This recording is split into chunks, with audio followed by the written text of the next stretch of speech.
On Monday morning, November 10th, 2025, America woke up with hope. It seemed that the longest government shutdown in the country's history was coming to an end. After more than 40 days of federal agency shutdowns, the U.S. Senate achieved a breakthrough that could cut through the political knot that had paralyzed the government and disrupted the normal rhythm of life for millions. Sunday evening was a turning point in the conflict between Democrats and Republicans. 8 Democratic senators broke party discipline and joined the Republicans in a key procedural vote that ended the filibuster and paved the way for a bill to fund the government. The result was 60 in favor and 40 against, the first truly significant shift in recent weeks. Among those who took this step were Dick Durbin, Tim Kaine, John Fetterman, Jeanne Shaheen, Maggie Hassan, Catherine Cortez Masto, Jackie Rosen, and Independent Senator Angus King. Their decision was met with harsh criticism from their fellow party members, who accused them of making concessions to Republicans and deviating from basic democratic principles. One detail of the agreement was particularly painful for Democrats. It does not guarantee the extension of subsidies under the Affordable Care Act, Obamacare. These payments help millions of people pay for health insurance. Their termination threatens to significantly increase costs for middle-income families. Although Democrats initially made the extension of subsidies a key condition, they ultimately agreed only to a promise by Republicans to put the issue to a vote in the coming weeks. Senate Majority Leader John Thune promised to put the extension of tax breaks under the Affordable Care Act to a vote by mid-December. But critics rightly point out that the promise is non-binding and is unlikely to give Democrats the desired outcome, given President Trump's position and Republican control of Congress. Independent Senator Angus King of Maine, who also supported the compromise, explained his choice as pragmatic.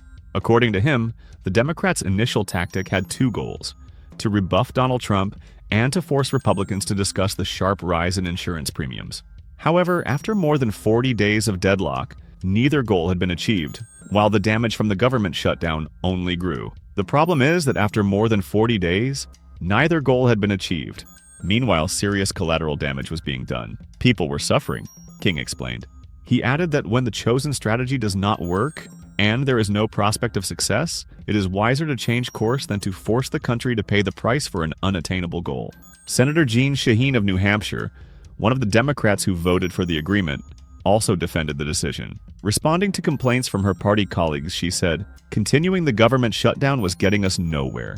Critics should direct their anger at those who are truly responsible: President Donald Trump, Speaker Mike Johnson, and the Republicans who blocked any attempts to resolve healthcare issues." The agreement provides for a temporary extension of government funding until January 30th, 2026, and full funding for a number of key federal agencies until the end of the current fiscal year. The compromise does not resolve all the contradictions, but it does make it possible to get the government up and running and stop the crisis from escalating. On Monday, the White House backed the Senate plan to restart the government, calling the budget deal a positive step toward ending the record-long shutdown. The approval came a day after 8 Democratic senators joined Republicans to push through the funding measure in exchange for a promised vote on extending expanded subsidies under Obamacare. However, the outcome remains unclear. The Senate must determine how much time to allow for debate before the decisive vote. The procedure could be expedited, but it could easily be delayed if senators begin to use procedural tactics. Opponent of the initiative, Senator Rand Paul of Kentucky, is already demanding a vote on an amendment on hemp cultivation in his state, an additional potential barrier. If the bill passes the Senate, it will go to the House of Representatives, where it will face its own challenges. Speaker Mike Johnson will have to consolidate a fragile majority in support of the package, while Democratic leader Hakeem Jeffries has promised to oppose it, saying the bill does not sufficiently address the party's healthcare demands. Johnson announced 36 hours notice of a House vote and warned colleagues that long days and long nights lay ahead to make up for lost time due to the crisis. Meanwhile, the consequences of the prolonged government paralysis continue to mount and affect the daily lives of Americans. The crisis is particularly acute in the aviation industry. Due to a critical shortage of air traffic controllers, airports across the country have been plunged into unprecedented chaos. This past weekend was the worst for the air traffic control system since the crisis began. From Friday morning to Sunday evening, there were 146 incidents of staffing shortages, more than ever before. Since October read, there have been 607 reports of staff shortages, 6 times higher than last year's level. On Thursday, the Federal Aviation Administration was forced to order a 4% reduction in flights, which led to massive cancellations and delays. By Monday morning, the situation had only worsened. By 8 a.m., more than 1,500 flights within the United States, to the United States, or from the United States had been canceled, and more than 1,200 were delayed. Experts warn that this is only the beginning of the week, and further deterioration is possible. The largest hubs are suffering the most. At Chicago O'Hare, the control tower operated with a reduced staff until 3 p.m. Eastern Time, and the situation was complicated by a snowstorm. TRACON units, which control approaches and departures in the Chicago area, also experienced staff shortages. Similar problems were reported in Dallas, Las Vegas, and Phoenix, with average delays ranging from 45 minutes to more than 2 hours. By 10:30 a.m. on Monday, FAA facilities had received 11 new reports of staffing difficulties. The situation is exacerbated by the fact that air traffic controllers are required to report for duty even during the government shutdown, but are not receiving their salaries. Many have already received 2 zero paychecks, which is a heavy blow to family budgets. Some employees are taking time off, which further exposes the already tight schedule. On Monday, President Trump demanded that all controllers return to work immediately, threatening fines for those who disobeyed and promising bonuses to those who did not leave their posts during the government shutdown.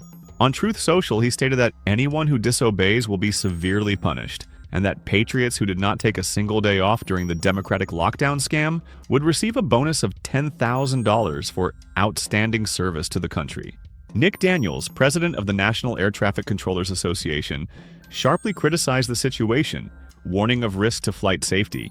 According to him, fatigue erodes the safety system, and with each day of the shutdown, the likelihood of failures increases. If you want to understand the real consequences, he emphasized, it is not about budget lines, but about a dangerous shift in priorities. The most disciplined security force in America is forced to think about survival rather than public safety. Daniels reminded us that air traffic controllers must come to work every day, fully prepared for tremendous stress, pressure, and responsibility for the lives of passengers. And now they are forced to think about childcare instead of air traffic, about food for their families instead of separating planes on the runways, he added. Major airlines are already adjusting their schedules.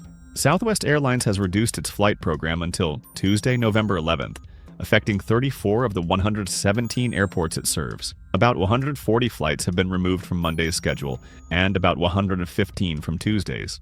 Delta Airlines has completed the flight reductions required by FAA directives through Tuesday. On Sunday, the carrier canceled more than 450 flights, and additional cancellations are expected. United Airlines has also adjusted its schedule through Tuesday.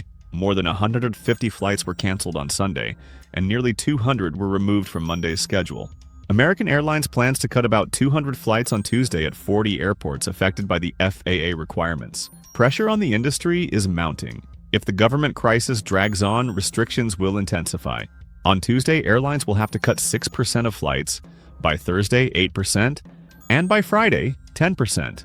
This phased measure is intended to compensate for the growing shortage of personnel in the air traffic control system. Aviation industry experts warn that even after the crisis is formally over, the air transport system will need time to return to normal. With Thanksgiving and the holiday season approaching, residual disruptions may continue even after the crisis is over. Parallel to the aviation chaos, the Social Security system has also been hit, primarily the SNAP Food Assistance Program. The Trump administration is seeking the right in court not to pay states full food benefits during the crisis, leaving millions of families in limbo.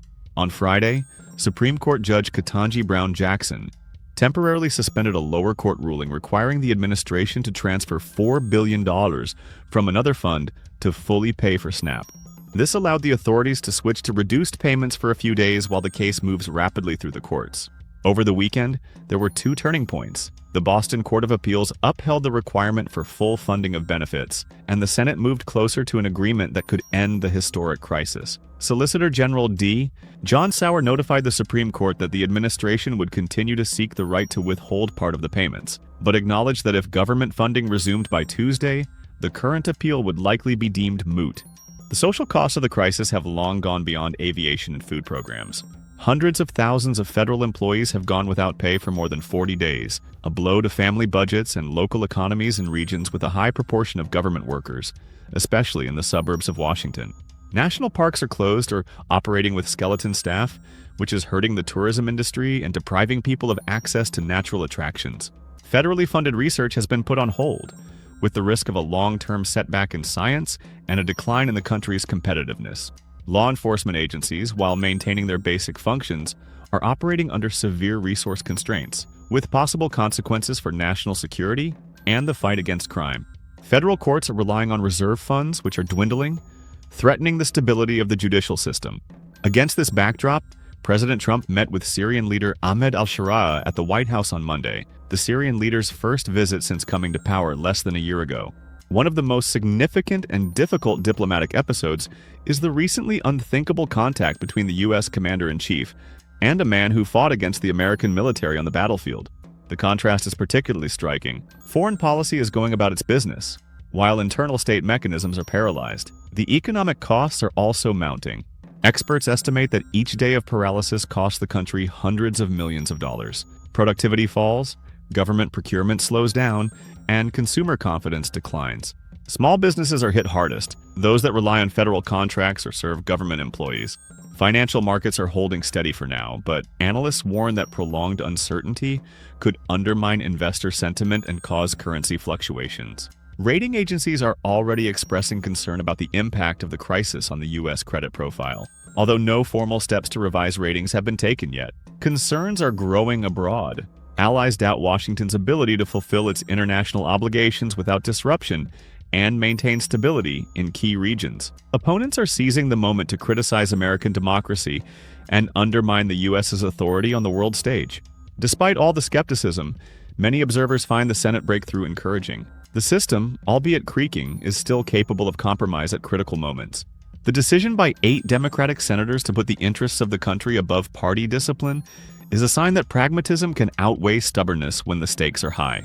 But critics reasonably point out that the very need for such a protracted crisis for a basic compromise points to deep flaws in the political system. Polarization has reached such a point that even the normal functioning of the government has become hostage to partisan warfare. The final vote in the Senate is expected to take place early next week, after which the bill will go to the House of Representatives. Sources familiar with the negotiations are cautiously assessing the chances of the measure passing in the House, but no specific timeline has been set yet.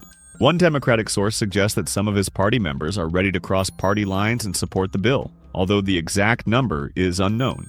Speaker Mike Johnson, who kept the House out of session for several weeks, warned lawmakers that there are long days and long nights ahead to make up for lost time. The wording makes it clear that even after the government is unblocked, it will take a serious effort to restore the normal rhythm of work and clear the backlog that has accumulated.